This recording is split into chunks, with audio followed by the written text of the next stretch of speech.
Hello बच्चों, चलिए प्रश्न को पढ़ते हैं। एसिटिल क्लोराइड निम्नलिखित से अभिक्रिया नहीं करता है।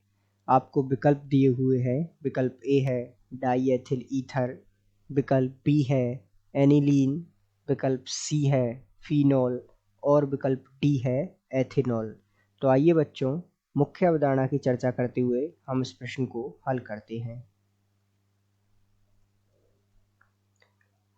तो मुख्य अवधारणा के रूप में सबसे पहले हमें अभिकारकों की जानकारी होना आवश्यक है। आइए बात कर लेते हैं एसिटिल क्लोराइड का सूत्र क्या होता है।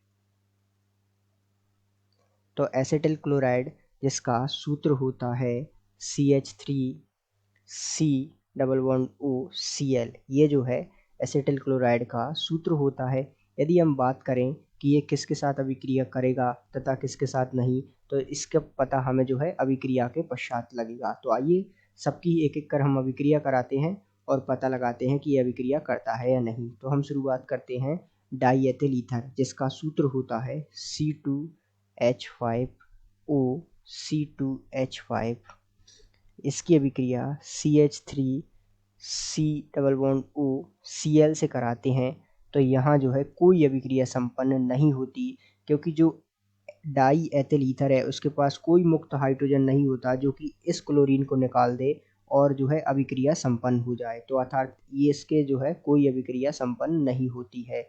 अब आइए बात करते हैं हम आगे की अभिक्रियाओं की, क्या आगे भी अभिक्रिया संपन्न होती हैं या नहीं।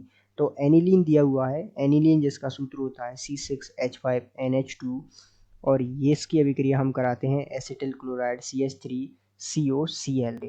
तो ध्यान दीजिएगा ये अभिक्रिया संपन्न होती है, इसका एक H और ये Cl बाहर निकल जाएंगे HCl के रूप में और यहाँ हमें मिलेगा उत्पाद के रूप में CH3C++O और यहाँ ये जुड़ेगा NHC6H5। तो इस प्रकार ये हमें उत्पाद प्राप्त होगा। अब आइए आगे की अभिक्रिया देखते हैं। तो आगे दिया हुआ है हमें फिनोल, तो जिसका सूत्र होता है C6H5OH फिनोल और ये अभिक्रिया संपन्न होती है CH3COCl के साथ। तो यहाँ भी ऐसा ही होगा, ये Cl और ये H निकल जाएगा अर्थात HCl बाहर निकलेगा और यहाँ ये मिलके बनेगा CH3C++O और OC6H5, इसका निर्माण होगा। इसी प्रकार एक और अभिक्रिया देखते हैं जो हमें अंतिम विकल्प दिया हुआ है एथेनॉल, क्या इससे भी अभिक्रिया करता है? नहीं। तो एथेनॉल जिसका सूत्र होता है C2H5OH, इसकी अभिक्रिया हम कराते हैं एसिटिल क्लोराइड COCl से।